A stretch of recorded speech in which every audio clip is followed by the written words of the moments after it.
People have talked about a miracle. I'm hearing about a nightmare. It's hard to be a parent tonight for a lot of us. You tell your kids, don't be a bully. You tell your kids, don't be a bigot. You tell your kids, do your homework and be prepared. And then you have this outcome, and you have people putting children to bed tonight, and they're afraid of breakfast.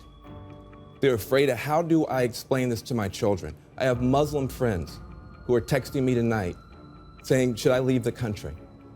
I have families of immigrants that are terrified tonight. This was many things. This was a rebellion against the elites. True, it was a complete reinvention of politics and polls, it's true. But it was also something else. We've talked about race. I mean, we've talked about everything but race tonight. We've talked about income, we've talked about class, we've talked about region. We haven't talked about race. This was a white lash.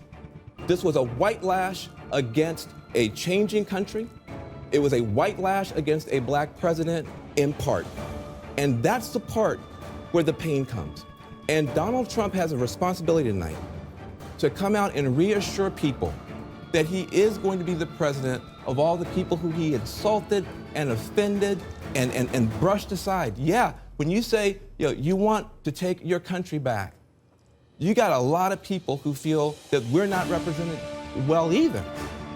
But we don't want to feel that someone has been elected by throwing away some of us to appeal more deeply to others. So this is a deeply painful moment tonight. I know it's not just about race. There's more going on than that. But race is here too, we gotta talk about it. Van, what are your thoughts?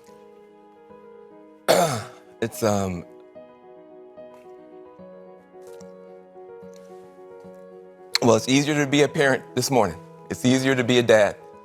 It's easier to tell your kids, character matters. It matters. Telling the truth matters. Being a good person matters. And it's easier for a whole lot of people. If you're Muslim in this country, you don't have to worry if the president doesn't want you here. If you're an immigrant, you don't have to worry if the president's gonna be happier to have babies snatched away or send dreamers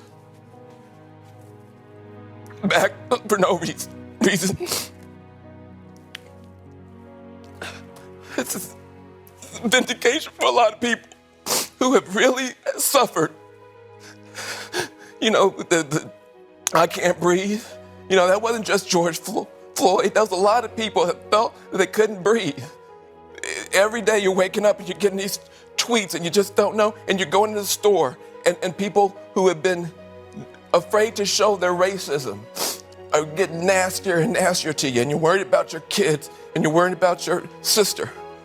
And can she just go to Walmart and get back into her car without somebody saying something to her? And you spent so much of your life energy just trying to hold it together. And this is a big deal for us just to be able to get some peace and have a chance for a reset. And the character of the country matters. And being a good man matters. I just want my sons to look at this. Look at this. It's easy to do it the cheap way and get away with stuff, but it comes back around. It comes back around. And this is a good day for this country. I'm sorry for the people who lost.